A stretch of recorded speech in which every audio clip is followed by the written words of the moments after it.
Welcome রানিস কিচেনে। আজকের আরেকটা নতুন রেসিপি লবণ হলুদ মাখাতে শুরু করে দিয়েছি। এগুলো হচ্ছে রুই মাছ। এই যে লবণ হলুদ মাখাতে শুরু করে দিয়েছি। এটাকে লবণ হলুদ মাখিয়ে একটু সাইড করে রেখে দেব। আর চালটাকে ধুয়ে নিয়েছি, চালটাকে ঝরঝরে হওয়ার জন্য এক জায়গায় রেখে দিয়েছি। এই মুড়োগুলো দিয়ে মুড়ি ঘন্ট করব। এর আগেও মুড়ি ঘন্ট দেখিয়েছিলাম। এখন আবার এই কতগুলো মুড়ো দিয়েই 6টা মুড়ো দিয়ে মুড়ি ঘন্ট দেখাবো। চলো তাহলে 6টা মুড়োর মুড়ি ঘন্ট। মুড়োগুলো ভেজে নেব। তেল গরম করতে বসিয়ে দিয়েছি। মুড়োগুলোকে ভেজে নিচ্ছি।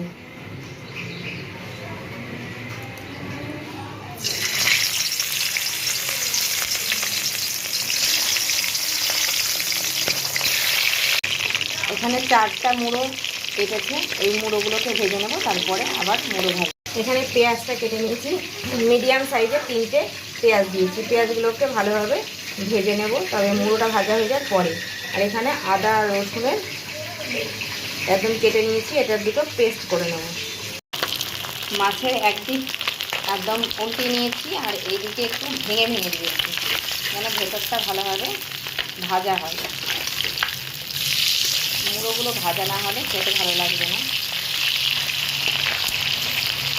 আমি এখানে রসুন ব্যবহার করেছি, অনেকে নাও দিতে পারো রসুন, কিন্তু মাছের একটানি গন্ধের জন্য আমি একটু রসুন ব্যবহার করি।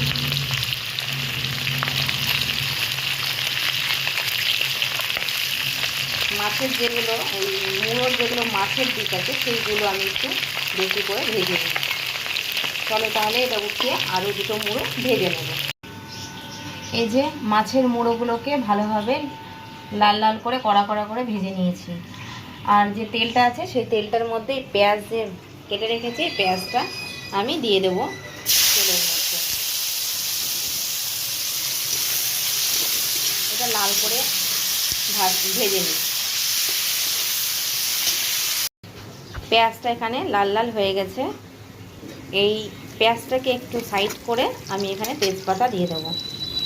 4টে তেজপাতা দিয়ে দিলাম। তেজপাতাগুলো এর মধ্যে ততক্ষণ তেলের মধ্যে থাক।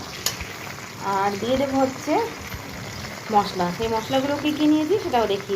মশলার মধ্যে নিয়েছি হচ্ছে একটু লঙ্কা গুঁড়ো, না দিলেও চলবে, আমি অল্প একটু দিয়েছি। কেউ চাইলে বাচ্চারা খেলে স্কিপ করবে। আর বাচ্চা বাড়িতে থাকলে অবশ্যই কিশমিশ আর কাজুটা ইম্পর্ট্যান্ট, কারণ ওরা মাছটাকে অনেকটাই মুড়ো টুড়োগুলোকে অ্যাভয়েড করে চলে। এই কিশমিশ কাজুতে যদি ওরা একটু মন খুশি হয়ে চালটা অন্তত মানে মুড়ি ঘন্টটা খেতে ভালোবাসবে। চলো তাহলে এখানে দিয়েছি লবণ, চিনি, হলুদ, এটা হচ্ছে গরম মশলার গুঁড়ো, এটা হচ্ছে জিরে গুঁড়ো। আর এখানে আদা রসুন আমি দেখিয়েছিলাম গোটা, আমি এখানে বেটে নিয়েছি, রেখে দিয়েছি। আর এখানে দিয়ে দেবো হচ্ছে ভাজা হয়ে গেছে, ভাজার মধ্যে শুকনো মশলাগুলো দিয়ে দেবো। চলো তাহলে শুকনো মশলা আমার দেওয়া হয়ে গেছে। শুকনো মশলাগুলোকে তেলের সঙ্গে একটু মিক্সড করে দেবো। আমি এখন অবধি ঘি দিইনি, ঘিটা দেব। আঁচটা কমানো আছে। এগুলোকে মিক্সড করে নেব। আর একটু সাইড করে মধ্যে আমি আদা রসুনের পেস্টটা দিয়ে দেব। বেশি দেব না, হচ্ছে আমি অনেক পেস্টই করে নিয়েছি, অতটা আমার প্রয়োজন হবে না। মোটামুটি হাফ হাফ করে 4 চামচ দিলাম, মানে ধরে নাও 2 চামচ এর মধ্যে দিয়ে দিলাম। আর এটাকে একটু ভালোভাবে মশলার সঙ্গে মিক্স করে নেব।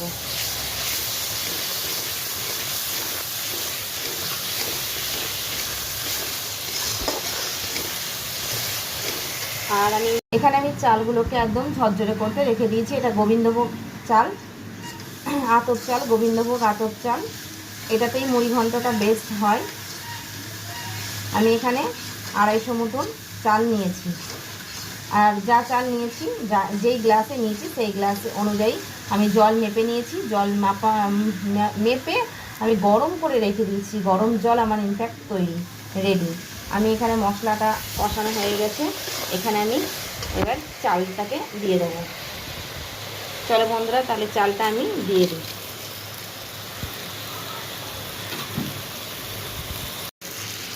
মশলার সঙ্গে চালগুলোকে একটু ভেজে নিচ্ছি আর কষে নিচ্ছি। আর এখানে মুড়োগুলোকে ভেজে রেখেছি, এই মুড়োগুলোকে দিয়ে দেবো, একসঙ্গে একটু কষিয়ে নেব।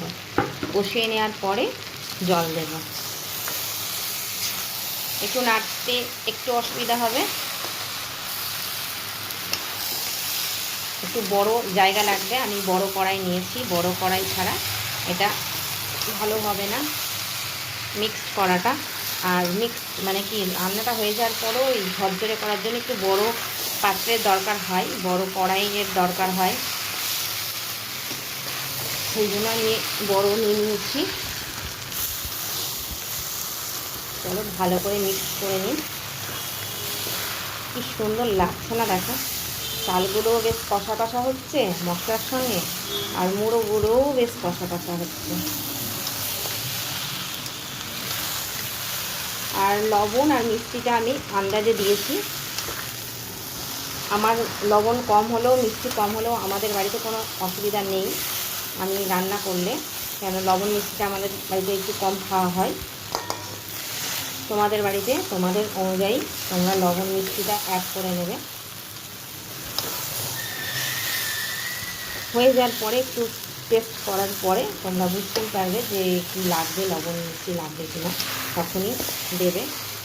নয়তো না দেওয়ার প্রয়োজনটাই বেশি, আমি যতটা দিয়েছি মোটামুটি হয়ে যাবে। চলো তাহলে এবার আমি গরম জলটা যে করে রেখেছি সেই গরম জলটা দিয়ে দিই। আমার অলরেডি কষা হয়ে গেছে, তোমরা বুঝতেই পারছো দেখে যে কষানো হয়ে গেছে। মুড়োগুলোকে দুখণ্ড কড়াই আছে কিন্তু ছেড়ে যাচ্ছে না, যখন দেবো তখন অলরেডি ছেড়ে যাবে।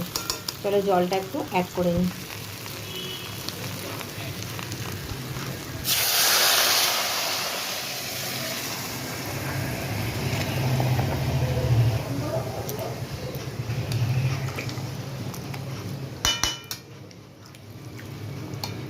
জলটা আমার অ্যাড হয়ে গেছে, এখানে দিব কিশমিশ আর ঘি। ঘিটা আমি এখানে এখন দেব না, মোটামুটি চালটা হয়ে যাওয়ার পরে আমি ঘিটা দেব, লাস্টে বেলায় ঘি দেবো। এখনও অল্প একটু দেবো, হাফ চামচ দেব, পরে 1 চামচ দিয়ে একটু ঢেকে রাখবো। আর গরম মশলা তো আমি দিয়েই দিয়েছি, তোমরা দেখেই নিয়েছো গরম মশলা মশলার সঙ্গেই ছিল। তো চলো এবার কিশমিশ কাজুটা দেওয়া যাক। কিশমিশ কাজুটা দিয়ে দিলাম, এবার আমি ঢেকে রেখে দেব। এই যে 1 চামচ ঘি আমি দিয়ে দিচ্ছি, এবারে পরেও 1 চামচ দেবো। হাফ চামচ বলতে কি, হাফ চামচই ধরো, চামচের মধ্যে লেগে আছে, সেইটুকুনটা তো আর যাচ্ছে না ঝোলের মধ্যে, তো হাফ চামচই ধরো এখন দিলাম। আর পরে আবার 1 চামচ দিব। হয়ে যাওয়ার পরে ভালোভাবে ওপর নিচ করে নেব মুড়োগুলোকে আর চালগুলোকে, তখন আমি 1 চামচ দিয়ে আবার ঢেকে রাখবো। চলো তাহলে এটা ফুটতে থাকুক আর এটা হতে থাকুক। এই দেখো আমি ঢাকাটা সরিয়ে নিয়েছি আর জলটা অনেকটাই টেনে নিয়েছে, আর এরকম এখন এই অবস্থা আছে, মাছগুলো দেখা দিচ্ছে উঁকি মারছে চাল থেকে। তো এখনও অবধি চালটা হয়নি, আবার আমি একটু নিচেরটা ওপর দিকে করে দিচ্ছি। এখনও গ্যাস কিন্তু বন্ধ করিনি, গ্যাসটা আমি কমিয়ে রেখেছি।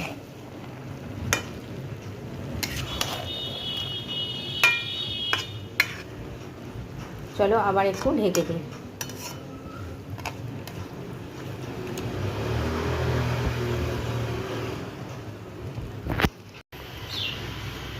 এবারে আবার মোটামুটি 3 থেকে 4 মিনিট পরে আমি এটাকে আবার ওপেন করে দেখছি, জলটা একদম টেনে নিয়েছে। আমার আর এখানে গ্যাসটা অন করে রাখার কোনো প্রয়োজন নেই, আমি গ্যাসটাকে অফ করে দিয়েছি।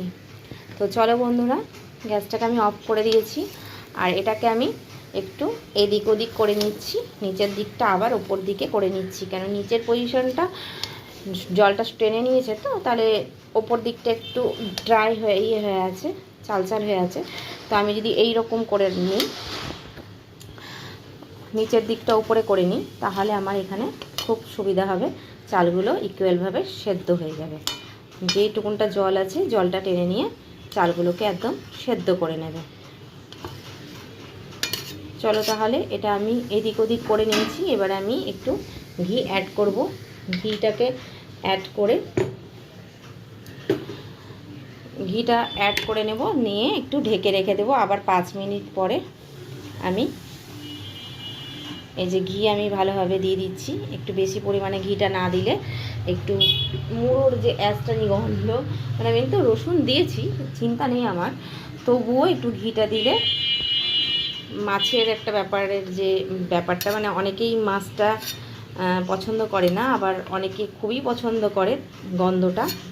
যারা পছন্দ করো না তারা একটু ঘি গরম মশলা আর কষাটা একটু ভালো করে করবে, রসুনটাও পরিমাণ মতন দেবে। আর যারা মাছের গন্ধটা পছন্দ করো তারা এগুলোকে একটু কম দেবে, তাহলে মাছের সেন্টটা পাবে, মাছ না সরি মুড়োগুলো। তাহলে চলো বন্ধুরা, এটাকে আমি একটু ঢেকে রেখে দিই, ততক্ষণ তার যে গরম ভাপ, সেই ভাপে যেন একদম সেদ্ধ হয়ে যায় আর ঝরঝরে হয়ে যায়। এই যে বন্ধুরা, পুরো মুড়িঘণ্ট অলমোস্ট ডান, প্লেটে বার করে নিয়েছি। দেখে নাও কত সুন্দর হয়েছে, খুব সুন্দর হয়েছে খেতে। অবশ্যই এরকম করে ট্রাই করে দেখবে। অবশ্যই লাইক করবে, শেয়ার করবে, সাবস্ক্রাইব করতে ভুলবে না। Tata, bye bye.